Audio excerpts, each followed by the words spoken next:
Back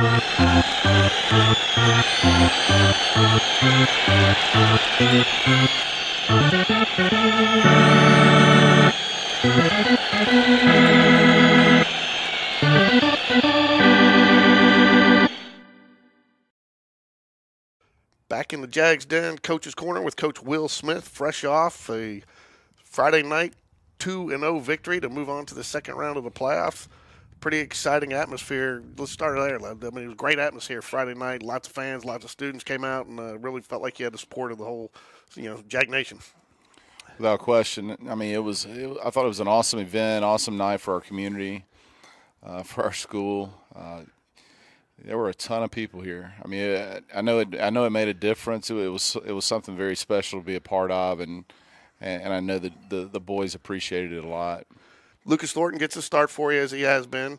Both pitchers a little shaky. I think they each had 7 freebies, but kind of canceled each other out. But defense and both offenses kind of battled back and forth throughout the game until we got the final run in the 7th inning. So kind of talk about the offense at first and how they kind of responded back and forth. Yeah, so we get the 2-out hit in the first by Matthew Weecher, who was great both games. I think both games he was 2 for 3 with a walk in there, and a very big part of our lineup. But he has a 2-out hit in the first, puts us up 2-0. We actually leave the bases loaded in the second and third to have an opportunity to add on to it. There in the third, they tie it at 2, add 2 more.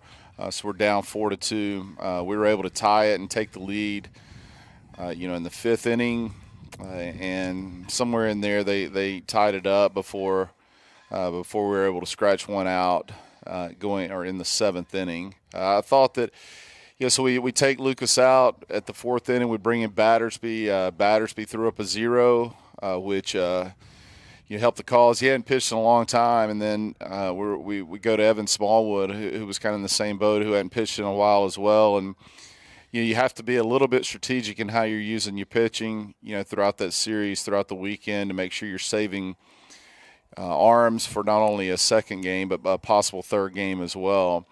But then there in the 7th inning, leadoff out, a pinch hit single by Chapman, a strikeout, a pinch hit single by Wesley Blackman, a hit by pitch, and then Cole was able to walk it off. So, anytime that you're a part of a successful team or a successful organization or whatever it is, there's a lot of people in the background that are not necessarily getting the so-called limelight and the credit and the pub that are making this thing work. And there's a lot of guys behind the scenes other than the Smallwoods and the Coles and those guys that, have been good for us every single game. Spencer, throughout the year, but there's a lot of guys behind the scenes that are getting it done too and making this thing a successful product. So it's so much more than just one person, one player. We're getting a contribution and effort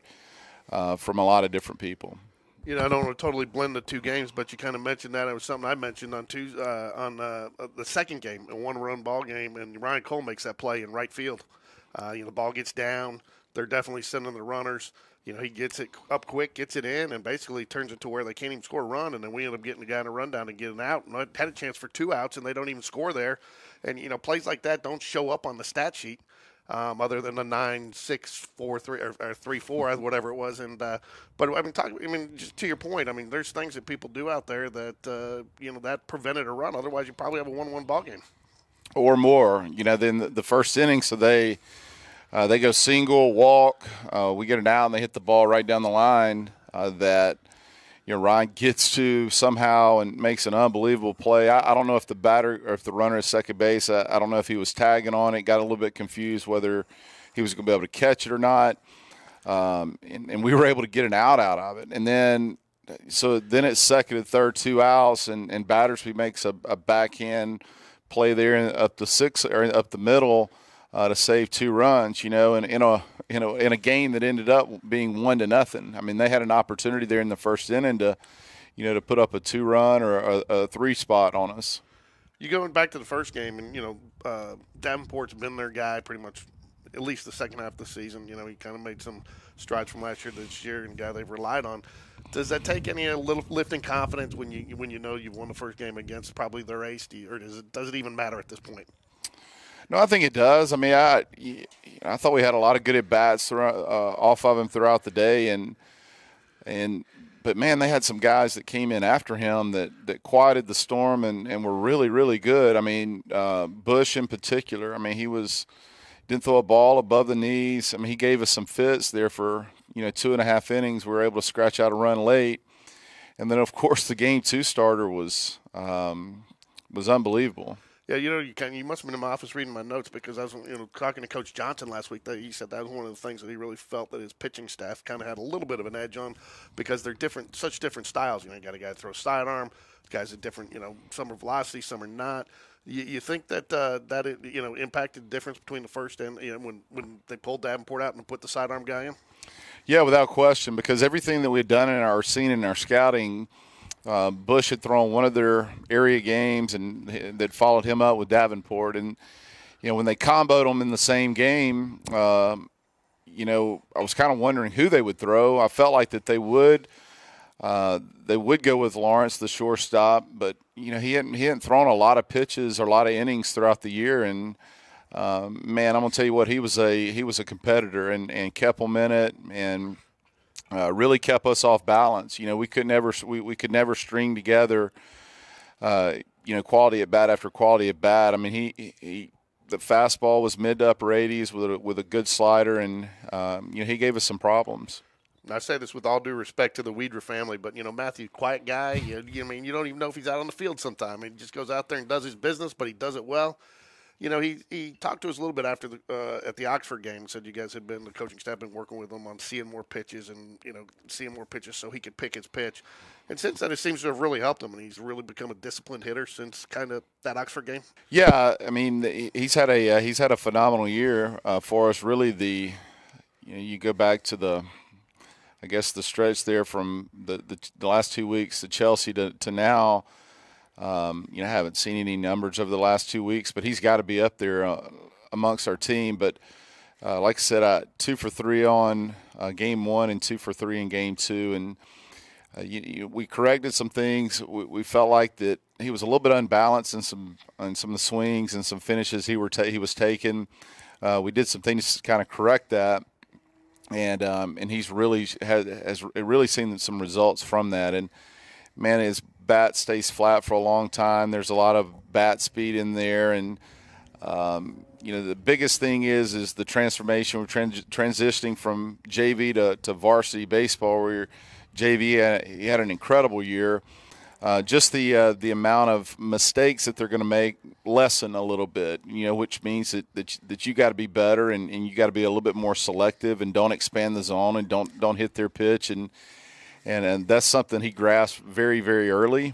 And like I said, we need him to continue to be good. That's what I want to touch on, and we'll move on to the next week matchup. But Chapman Blevins, I mean, it's just you almost have to have a little bit of a different mentality coming in sometimes as a pinch hitter in there. He's done such a great job at it. He's almost always, puts the ball in play a lot. So talk to us about how he's filled that role this year, especially coming a little bit late from basketball. Yeah, coming in late. And just trying to find a way to get him involved and continue to contribute to what we're doing. And if you know Chapman, he's probably one of the most competitive kids that we've got on our roster, and low key guy, but ultra competitive, ultra confident, and that's why we feel so comfortable about him being in that role. Like it's just a deal where the situation's never going to get too big for him because. He's engaged. He's ready. He understands. He understands too his strengths and doesn't try to, overswing things and do more than he's capable of doing. And man, he put a good swing on the ball there in the 7th inning, and obviously a big RBI, the only RBI of the game. So to go to him and have 2 pinch hit opportunities, and he was 2 for 2. It's we like our chances when he gets that opportunity. Feels like we're right back where we were last year in the area, going to Vestavia. Know a lot about them. They know a lot about us. So what are you expecting this weekend? Yeah, so I was talking to Coach Dunn on Saturday. It's going to be a weird week of scouting because, like you said, they know so much about us. We know so much about them. A lot of our kids play together. I think it's going to be a tremendous atmosphere once again. I think it's going to be a good series. I mean, I think it's going to be one that, over the last couple of times that we've been over there, we've had opportunities, and not gotten the hit or not made the play. We got to make the play this week. I mean, they're not going to give us anything. But I think we'll be ready. I think it'll be, once again, like I said, I think it'll be a good atmosphere. I think that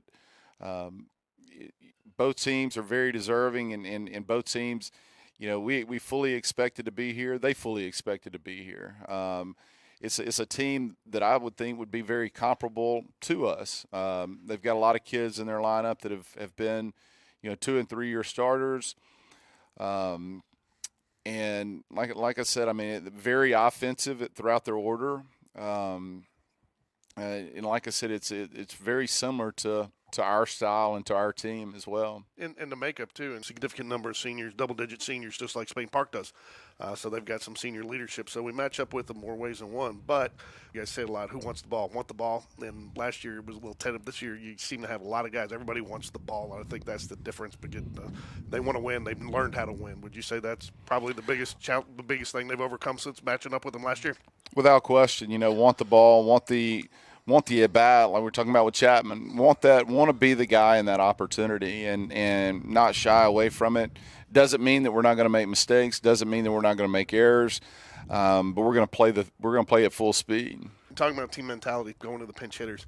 You never see a guy that's getting pinch hit for with any bet. He's supporting a guy that's going in for him. Doesn't get upset that he's not going. He knows that that's his role and almost expects it. And have you always had a team like that, or is that kind of unique to this team? Because no, it's unique. I mean, I had a conversation with Wesley Blackman a couple weeks. I was like, look, you hadn't gotten a bat in a couple of weeks, but you're going to get a pinch hit at bat, and it's going to come in a big moment. I just need for you to be ready. And he was like, Coach, I'm going to be ready. And just to see it in his eyes, and to know that he's engaged, and it's tough. It's tough when you're not, the everyday first baseman or the everyday shortstop, staying engaged and finding ways and roles that you can help the team win. And that's what that was the other night. It was a complete, total team effort. Like I said, Chapman and West both going to those guys in those situations. You gotta have a team first mentality before you can ever go up there and have any type of opportunity to have success. Okay, anything you would add before we wrap it up today?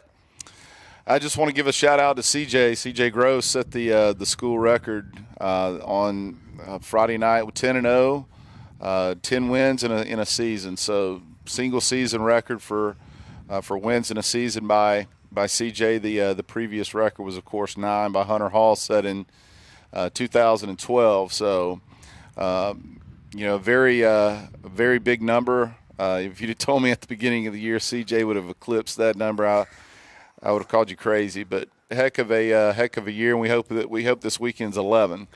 Students need to get their tickets, and they got to get with the certain people in the school. There's some promotions going on, correct? Absolutely. Yeah, we've been on Mr. Kellogg talking about, the seating over there and making sure they've got the right amount of seating for us. But I really do encourage our students to show up on Friday night, and because it made such a difference here at home. Okay, Coach. Well, we'll be looking forward to this week. It's going to go slow, but we're excited to see some more Jaguar baseball this weekend at Vestavia. Go Jags. Go Jags.